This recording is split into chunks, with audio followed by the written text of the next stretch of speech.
Hola, muy buenos días, tardes, noches, espero que se encuentren bien.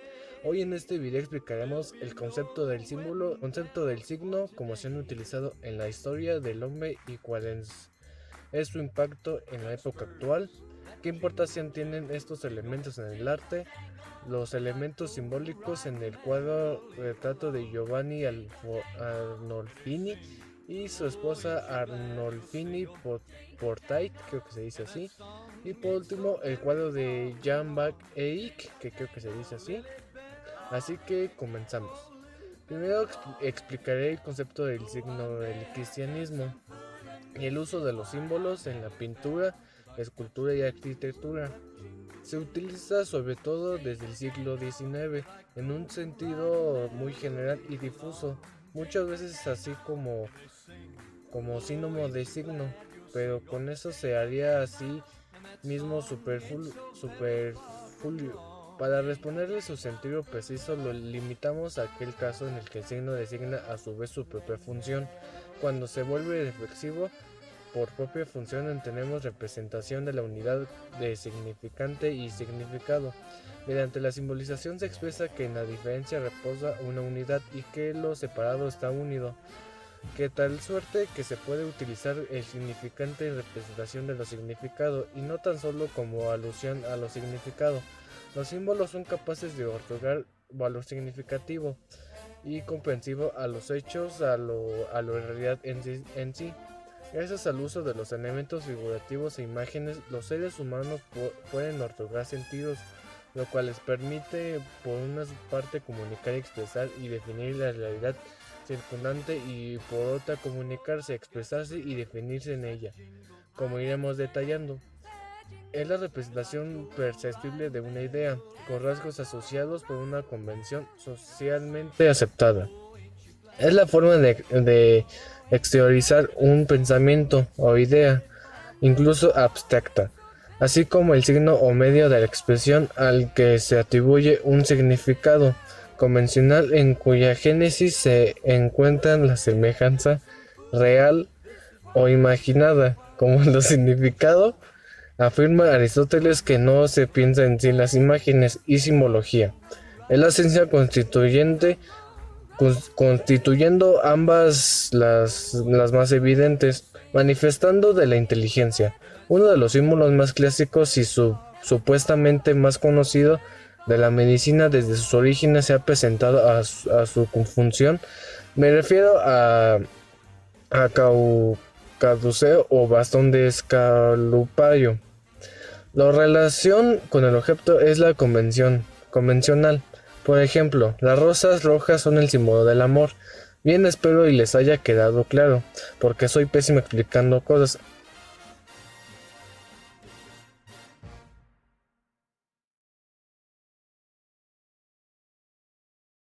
Ahora vamos a explicar el concepto del signo. Es un evento o suceso que se intercala entre el estímulo y la respuesta correspondiente.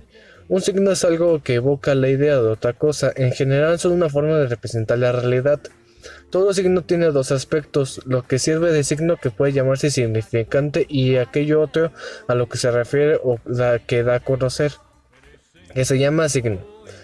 Si bien algunos denominan a este aspecto del signo significación, nosotros reservamos este término para referirnos al acto de significar del significante, así como la relación existente entre el significante y sus significados, gracias a lo cual le viene al significante su capacidad de significar.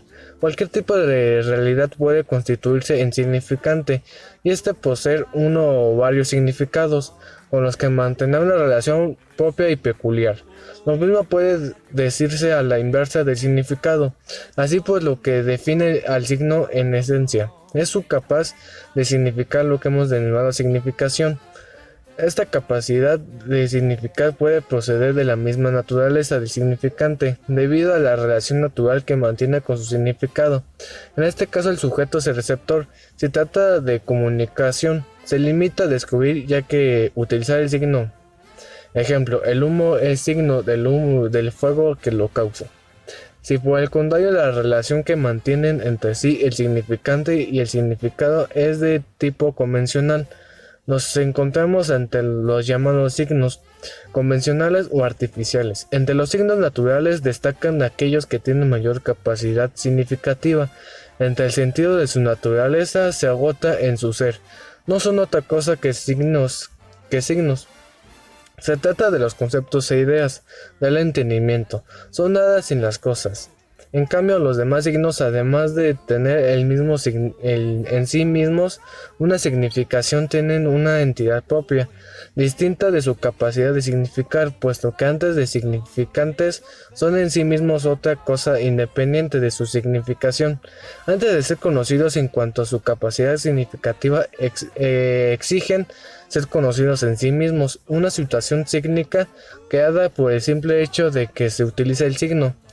Podemos afirmar que la aparición de una obra literaria crea una situación sémica.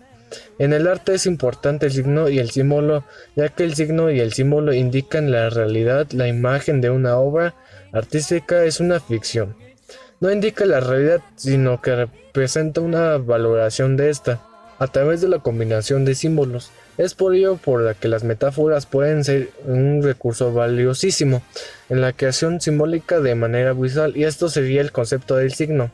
La verdad que estoy, como dicen en España, estoy flipando.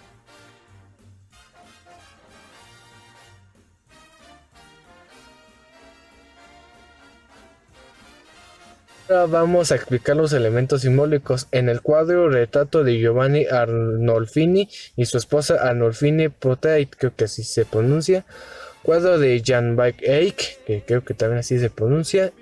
Y descripción y datos importantes. Así que toda obra de arte tiene su mensaje, que no es otra cosa que aquello que su creador intenta transmitir con ella a todo aquel que lo admire. Pero en algunas ocasiones esta intención llega tan lejos que cada pequeño elemento de una composición tiene un significado oculto. Un buen ejemplo es la obra El matrimonio Arnolfini. El pintor flamenco Jan van Eyck, un retrato repleto de detalles en el que ni un solo objeto está ahí por casualidad.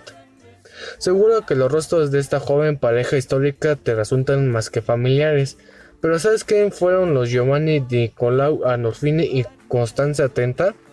El primero proveniente de la Toscana italiana fue un comerciante de seda que logró amasar una notable fortuna en la ciudad de Brujas en el siglo XV. Fue en el año 1434 cuando el maestro Van Eyck realizó este famoso retrato de Arnolfini junto a su esposa Constanza, que murió un año antes de que esta pintura que esté pintada el cuadro. Esto ha llevado a pensar que se trata de un retrato póstumo o alguna especie de homenaje de Arnolfini a su mujer, que se dice que podía haber muerto dando a luz. Otras hipótesis apuntan que a la mujer del retrato podrían ser la segunda esposa del comerciante, ya que su apariencia es más flamenca que italiana. A pesar de lo que la mayoría de personas piensan cuando contemplan esta obra, la señora Arnolfini no está embarazada en el momento del retrato. Lo que sucede es que en el siglo XV era muy habitual retratar a las mujeres con el vientre abultado como símbolo de fertilidad.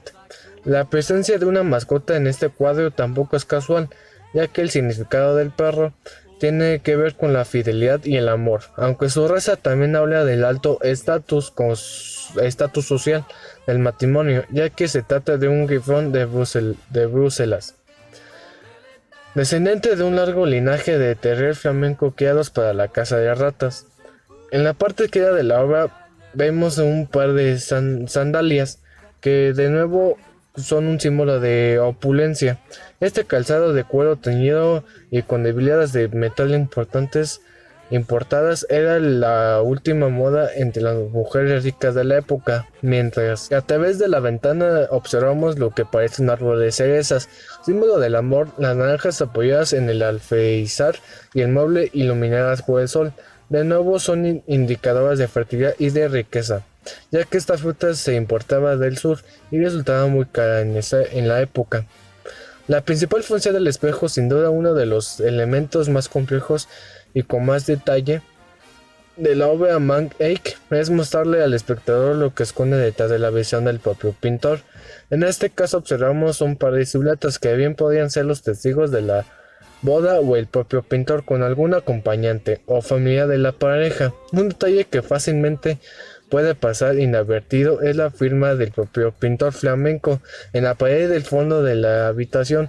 Lo que dice exactamente la inscripción es Johannes van Eyck Voigt Hick. Creo que así se pronuncia. Jack Van Eyck estuvo aquí, que es su traducción. Y eso sería la explicación. Hasta yo quedé asombrado de los detalles que hubo. Ya ni yo cuando miento a mi mamá que, que no voy al table, me dicen don comedias, amigos.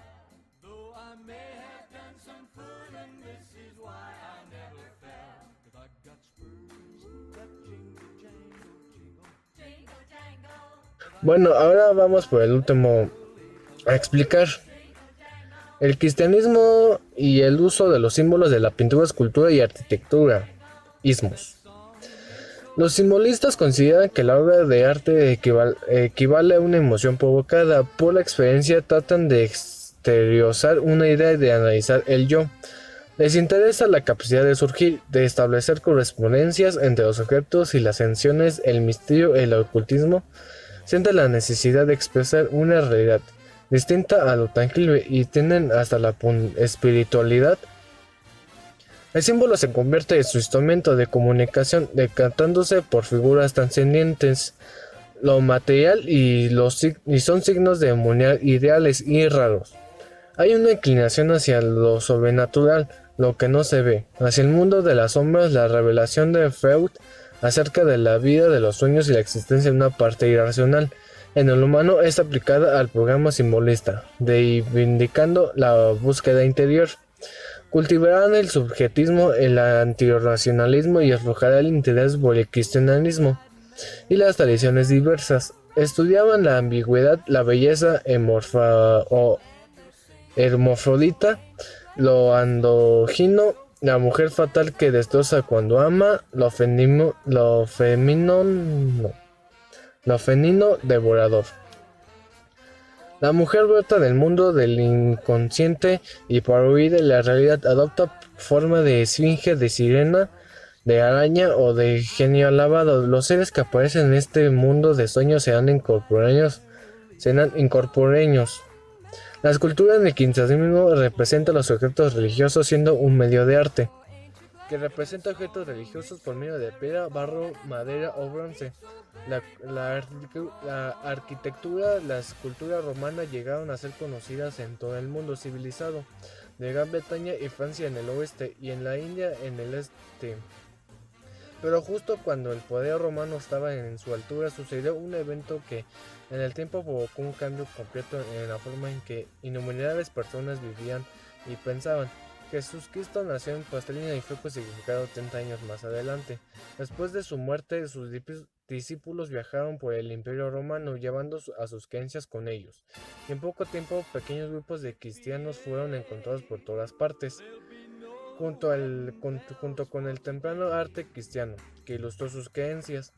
En la arquitectura a finales del siglo IV y a comienzos del siglo V, apareció una tendencia a suprimir las iglesias de formas irregulares para reemplazarlas por iglesias de forma regular, es decir, basílicas regulares de 3 naves con un ábside en uno de los lados menores y en el otro lado menor la entrada frente al coro. La pintura se veía representada en murales, mosaicos y miniaturas. Las iglesias se decoraron con mosaicos y de pavimento. Los temas cristianos aparecían como alegorías y eso sería todo.